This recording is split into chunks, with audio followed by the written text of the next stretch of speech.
नमस्कार मंडळी, मी अश्विनी स्वागत करते तुमचं आपल्या नवीन अशा व्हिडिओ ब्लॉगमध्ये. तर आजचा आपला काही डेली ब्लॉगचा व्हिडिओ नसून वेगळाच आहे. तर तुम्हाला कळलंच असेल, हा मी व्हिडिओ बनवलेला आहे तो म्हणजेच कमेंटवर. तर हा व्हिडिओ ना तुम्ही स्किप न करता शेवटपर्यंत नक्कीच बघा. तर मी ज्यावेळेस माझे काळूबाईचे 11 मंगळवारचं व्रत केलं होतं ना, तर त्यावेळेस एक रील टाकली होती आणि त्यावेळेस भरपूर त्याच्या खाली पण कमेंट होत्या की ताई ही पूजा तुम्ही कशी केली हे आमच्यासोबत शेअर करा. तर मी त्याचाच पूर्ण मोठा व्हिडिओ पण टाकला होता. पण तरी देखील त्या व्हिडिओ खाली पण भरपूर कमेंट होत्या. तुम्ही आत्ता पाहिल्याच असतील. मी जेवढा स्क्रीनशॉट बसला तेवढाच मारला, नाही तर भरपूर कमेंट होत्या की त्याचं पुस्तक मिळतं का, किंवा ते व्रत कसं करायचं, उद्यापन कसं करायचं. तर तेच आज मी तुम्हाला आपल्या व्हिडिओमध्ये सांगणार आहे. आणि हो, असं पण विचारलं होतं की त्याने मनोकामना पूर्ण होतात का.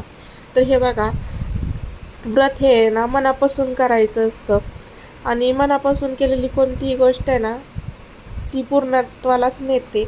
तर मी ज्यावेळेस 9 वर्षापूर्वी हे व्रत केलं होतं ना, त्यावेळेस मी 16 सोमवार पण केलते आणि हे व्रतसुद्धा केलं होतं. त्यावेळेस माझं लग्न ठरलं आणि ज्यावेळेस मी सासरी आता दुसऱ्यांदा केलं होतं, म्हणजे किती पण आपण वर्ष करू शकतो, ते दरवर्षी पण करू शकतो, 3 वर्ष पण करू शकतो. तर यावेळेस मी केलं होतं ना, ते माझं दुसरं वर्ष होतं. आणि त्यानंतर ना हे व्रत करताना ज्यावेळेस आपल्याला मासिक पाळी येते त्यावेळेस आपल्याला फक्त उपवास धरायचा आहे, पूजा मांडायची नाही. सुतक वगैरे काय असेल त्यावेळेस फक्त पूजा मांडायची नाही, उपवासच करायचा. आणि तुम्ही जर म्हणताल की पूजा नाही मांडायची, मग उपवास कशासाठी करायचा, तर ते व्रत तुमचं खंडित होणार. तुम्हाला परत पहिल्यापासून व्रत सुरू करावं लागणार आहे. ज्यावेळेस तुम्ही प्रवासात असताल त्यावेळेस पण फक्त उपवासच करायचा. एकदा का आपण संकल्प केला की उपवास करायचा म्हणजे करायचा, जोपर्यंत आपलं उद्यापन होत नाही तोपर्यंत. तर हे व्रत कसं करायचं, आणि हां, हे व्रत करताना ना मांसाहार अजिबातच करायचा नाही. त्याच्यामुळे जर तुम्हाला हे व्रत करायचं असेल तर तुम्ही श्रावण महिन्यापासून चालू करू शकता. कारण की श्रावण महिन्यापासून आपण चातुर्मास पाळतो. 4 महिने आपण नॉनव्हेज खात नाही आणि त्या 4 महिन्यामध्ये आपलं हे 11 मंगळवार होऊन जातात. तर चला आता आपण कसं ते व्रत करायचं किंवा त्याच्यासाठी काय काय साहित्य लागणार आहे ना ते बघू. मी याच्यासाठी जे जे साहित्य लागणार आहे ते मी सांगतेच, पण तसं पण मी डिस्क्रिप्शन बॉक्समध्ये पण त्याची पूर्ण लिस्ट देईलच. कारण की सांगताना जर एक साहित्य माझ्याकडून राहिलं तर ती चूक नको व्हायला यासाठी. तर मंगळवारी आहे ना आपल्याला सगळ्यात आधी लवकर उठायचं आहे, कारण की ही पूजा मांडायची ती म्हणजे आपल्याला सूर्य उगवायच्या आधीच मांडायची आहे. आणि या पूजेसाठी आहे ना तुम्ही खिचडी खाऊ शकता किंवा फळं पण खाऊ शकता. मी पहिले ज्यावेळेस उपवास केला ना त्यावेळेस फक्त फळावर धरला होता आणि आता माझं बाळ लहान होतं ना, त्याच्यामुळे मी खिचडी खाऊन हा उपवास केलेला आहे. तर बघा, ही पूजा कशी मांडायची. तर सकाळी लवकर उठून स्नान वगैरे झाल्यानंतर सगळ्यात आधी तर आपल्या घरातल्या देवांची पूजा करायची. घरातल्या देवांची पूजा केल्यानंतर आपल्याला ज्या ठिकाणी पूजा मांडायची आहे ना ती जागा स्वच्छ अशी करून घ्यायची आहे.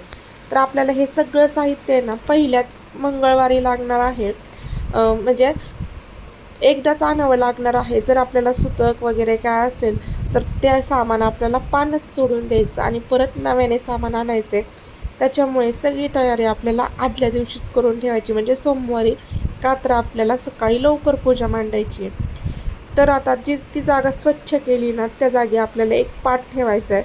त्याच्यावर लाल किंवा हिरवा किंवा पिवळा एक हे पीस अंथरायचं आहे, कारण की हे तिन्ही कलर आहेत ना देवीला आवडत असतात.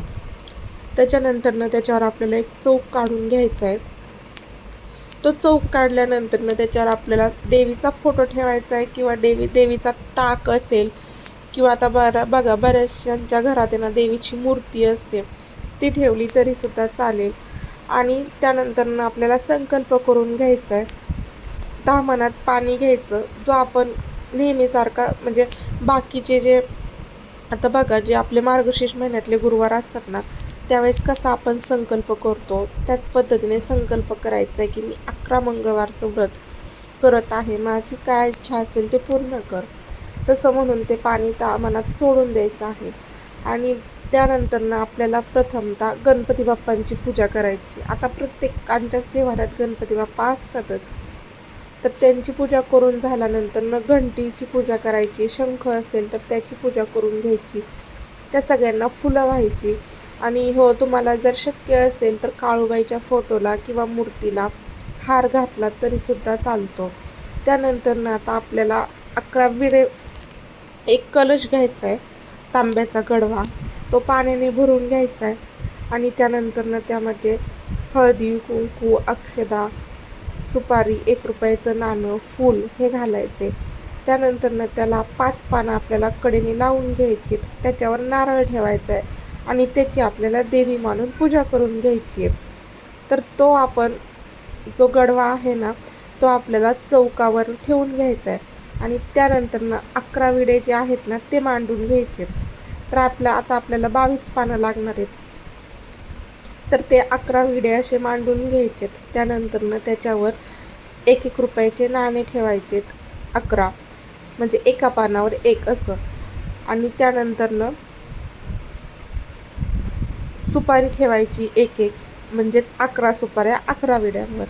लवंग ठेवायची, हळकुंड ठेवायचे, त्यानंतर फुलं ठेवायचे, 1 रुपयाचं नाणं ठेवायचे, हिरव्या बांगड्या ठेवायच्यात 2-2, आणि त्यानंतर लिंब ठेवायची आहेत. आणि जे आपल्याला ओटीसाठी जेवढं सामान लागतं ना, त्या 11 वस्तू झाल्या पाहिजेत, तेवढ्या 11 वस्तू ठेवून द्यायच्या.